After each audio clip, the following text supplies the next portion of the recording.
of it. But there are some that are base level shared experiences that I think should be and can be labeled as black. That's a good point.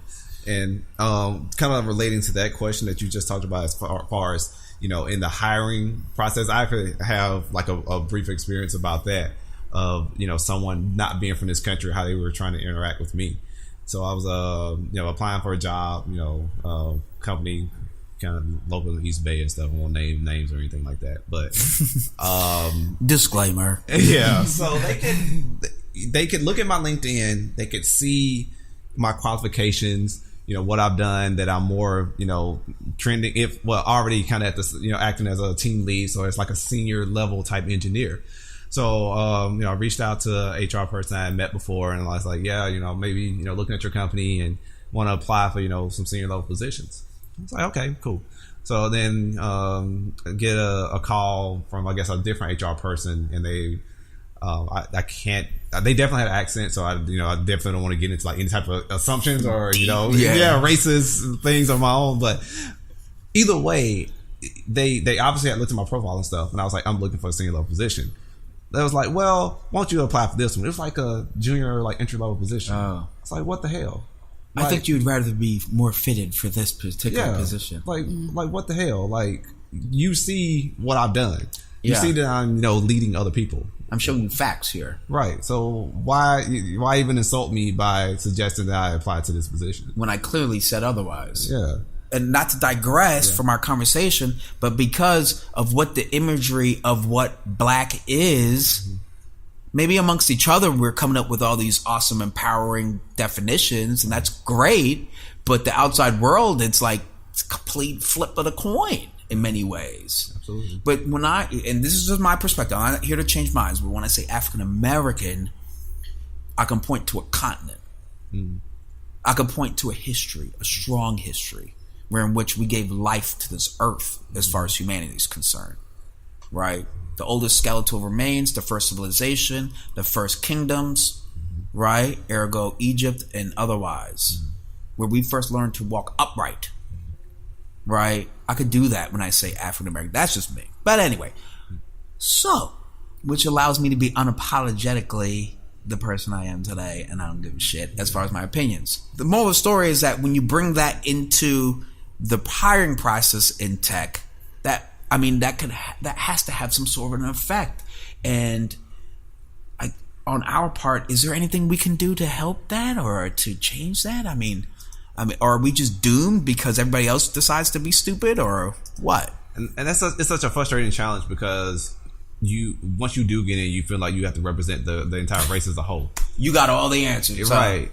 You know, because even once I kind of got into, you know, the position I'm in now, where I'm like, you know, as a tech lead, I even just had to think to myself, okay, because I'm working with people, you know, that are, you know, spread all over the globe. Yeah. And I was like, okay, and this is something I had to kind of sit there and think about to myself as I was going into it. It's like, they're going to stereotype me one way or another. And neither one of them's going to be good. They're going to think I'm lazy or I'm over aggressive. And you know everything about rap, don't you? Oh man! So I'm just going to err on the side of over aggression, honestly. So that was like you know, an internal struggle I kind of had to have. And they, you know, definitely people have some assumptions that, like, I recently cut my hair off, but I have been growing it for like the past 2.5 years. And I remember coming back to Black Panther, I kind of went to the movie more like in cosplay, dressed as Killmonger, so I might have my hair twisted like his, sway to the side. They love that. When I came into the office that week, I got so many questions. The first 5 minutes of like our stand-up meeting was just questions about my hair. Nothing about tech. Nothing. It was just like, oh, did it hurt? How long did it take? Like, oh man, is it like from the movie? Yeah, stuff like that. So it was. Oh my god, that is so sad. And does that happen to you, Lauren, at all? It has. It's funny. I worked with someone who was on the phone. They weren't talking to me. They were on the phone, and this was a taller Caucasian gentleman, and he had kind of curly hair. And he was on the phone with someone, and he said, "Oh, well, when so and so comes to the office, tell them to look for the one with the afro." And I just kind of turned around, and I was like, okay, well, they're going to be sorely disappointed when they come find me looking for you, but Yeah, exactly. that's none of my business. I'll just Wow. wait. But yeah, that's definitely hair in particular. People have a fascination with it, and it sort of consumes everything. But well, that actually leads to this last segment, which is ironic. Okay, 5 eye-opening statistics about minorities in tech. One is they have afros. No. Anyway, this is according to Tech Republic. My eyes are getting crazy, but with the screen. But anyway, 1, there are half as many African Americans and Hispanics in tech as in the rest of the private sector. Feel free to disagree with me, but when you kind of found the company and then you're doing all the hiring, you kind of more comfortable with hiring people who kind of look more like you. And thus the importance of having us in actual, if you talk about diversity, let's get people in leadership roles which, you know, we could kind of spread that diversity around. I mean, what do you think? Oh, absolutely. I mean, a lot of it's pattern matching. You know, a lot of these, you can even look at it. A lot of these companies was started by a person who went to University X. And if you look at the people that work there, they also went to University X. So, and then by them going to University X, they're also going to be a lot of times a certain type of person, right? A lot of times they're going to be similar background. That you've associated with. Right. Similar race, similar, you know, lived experience and stuff like that. So it definitely becomes like a pattern matching type thing. You know, I even work on a team where a lot of people, you know, have gone to the same university. Wow. So, you know, I feel like that's probably common throughout here. They just went right back to school and hired their friends. Yeah, absolutely. I see it all the time. Wow. Yeah. And the bigger companies, the smaller companies, the smaller companies, it's even more obvious because it's literally just the friends and family of the people who started the company, and the friends and family of those people, and that it's just a tight network. Wow. And then when it comes to the bigger companies, it's not quite like that because it's hard for you to hire 10,000 people that you really know personally. Family ain't that big. When you look at companies like Google, Facebook, you know, Apple, whoever, there are these companies, these universities that churn out these students. So they look at Stanford, they look at Waterloo, they have very specific groups of students that they go back to over and over again. So you still end up with, you know, a team where half the team went to Stanford or half the team went to whatever university. And if students who may not have the academics or money and finances and resources to attend those schools, then that opportunity as a whole seems to be kind of not even part of the equation. You don't exist in a sense. Yeah, because you don't go to one of the target schools. Exactly. I remember asking a brother out here, and I won't name his name, and I won't name the company that he runs, but basically he had some metrics on, you know, students, how they perform as far as, you know, with tech companies for their first few years, and then, you know, how they perform in interviews, and then also how, I guess I was keeping tabs on their matriculation within the company a few years after. So I just straight up asked him the question. I was like, do students that come from those target schools, the Stanfords, MITs, Michigans, and whatever, and that's not to knock those schools at all, but do students that come from those schools, are they typically better employees, or do they just interview better? It's like a lot of times they just interview better because the things that they're taught, because I can say in the school, the things they're taught in school are gonna more directly align with what they may be asked in the interview. So, you know, every school you're supposed to, you know, you're supposed to be accredited, you're supposed to learn this, that, and the third.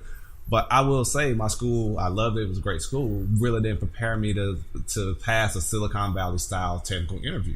Oh. So that's something that, you know, I was not prepared for and have to kind of learn on the fly. Versus a student who went to one of those quote unquote target schools because they know that Google and Facebook and stuff like that has alumni. They're going to be coming back to the campus and stuff like that. And there's certain, I'm sure, key phrases that going to the school, whether you're going for that job or not, they just probably say, or like mannerisms and stuff like that. Yeah, that's interesting. Because I mean, the people who started that company went to that school, so they've taken the same classes, possibly under the same professor that you were taking. I might be working for you, dude next to me. Exactly. so it becomes this pattern match type of thing. So he was like, a lot of times they typically interview better, but a lot of performance kind of evens out, or you know, kind of, you know, normalizes. Once someone from a target school Stanford, MIT, whatever, Yeah. versus someone from one of those non-target schools, or both at the same place. It's like their performance kind of normalizes over time. Yeah. Within the first 2 to 3 years. It's just that they know how to interview better. Wow. I think we need to normalize the interviews the same way that we've started to normalize the standardized testing a little bit. Because in past years, I think the big scandal from when we were kids was that the tests weren't fair, right? They were inherently biased towards certain groups of people, and then they started to take some pains to kind of adjust the test to make it a little bit more equitable so that all different types of students could do well on them. And I think tech interviews suffer from that exact same problem that William just said, which is that some kids are taught how to interview and some are not. So it really has nothing to do, and the interview itself, the content of the interview has nothing to do with the actual job that you're doing. Or ability to do the job. Right, or the ability to do the job. It's funny, actually, for the first time in my entire career, I had to answer a question that was similar to an interview style question once. One time in my entire career, I've been working for 6 years, day in and day out. One time have I had to answer a question that was even remotely similar to what you're told to do in an interview to prove if you can do the job or not. Wow. And that doesn't make any sense. And I've noticed that a lot of companies that have interviews that are more relevant to the job in hand, this is just anecdotal evidence, they tend to be more diverse because they end up with people who can do the job versus people who can, pattern match their way into this interview. Yeah, fit a mold, a comfortable mold, make me feel comfortable. Yeah, that's super interesting, and unfortunate. The next one, which kind of bleeds into what we were just saying, one of the 5 opening statistics, 83% of tech executives are white. Shocker. But let's dig a little deep into that. What kind of effect does that give overall company? Like, let's be honest. What kind of effect does that give when the executives, the hiring, the HR, like everything in leadership? 83%, that's 2 out of 10 people are, in this case, are white. So, yeah. What is that, as people of color, what does that say to you? Well, for me, it's disheartening because part of the executive's job is to lead the company and to make sure that everyone under them is enabled to do their job to the best of their abilities, to make sure that they're both productive and happy at work. And so if the people who are leading you, if they don't know what your life is really like, they don't actually know what you need, they don't know what can help you, even if they have the best intentions, which sometimes is questionable, but even assuming that 100% of the people had the best intentions, they can't necessarily take care of an employee that they don't understand. Totally. Or their experience. Because sometimes what we deal with outside of the workplace, is what affects the workplace. Yes. And since we live totally separate in many ways, like, who was it? Martin Luther King, Sunday's the most segregated day in the country, right? Then you kind of don't see, like, when you say, gosh, I'm stressed out because of X, Y, and Z, we usually base it off of our own personal experience. So, absolutely. And if you look at tech companies, a lot of the executives are men. A lot of them are men as well. And suddenly, because there are so many men in these positions, I'm not saying it's necessarily because of that, but it seems all of a sudden now paternity leave is a big thing. Because now people are having kids and they realize, oh, this is actually very difficult. We should give paternity leave and maternity leave, and we should increase the maternity and paternity leave, the parental leave, more than kind of the adjacent industries around us. And so that's an example that you can see just in the last 10 years of people felt that there was a problem and then they addressed it. And it's like, how many problems go unnoticed and go unaddressed because there's no one in that room who's had speaking that problem up on it and have the power. Right. Because when you have 83%, you've got power. Super majority. You feel me? So I have like a couple things to say about that, and it even ties back to one of the things that you mentioned earlier about getting pulled over, because this all tied into together. With it ties everything together about something you mentioned, and then with this whole leadership aspect and the lack of representation within the leadership. Is you mentioned that you had on the black hoodie and stuff like that when you got pulled over, so your mind immediately went to Trayvon Martin.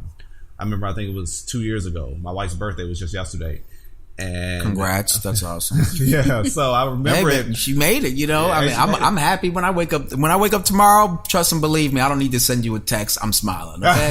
Yeah, absolutely. But I remember her birthday. I think it was 2 years ago, and it coincided right around the time of Philando Castile.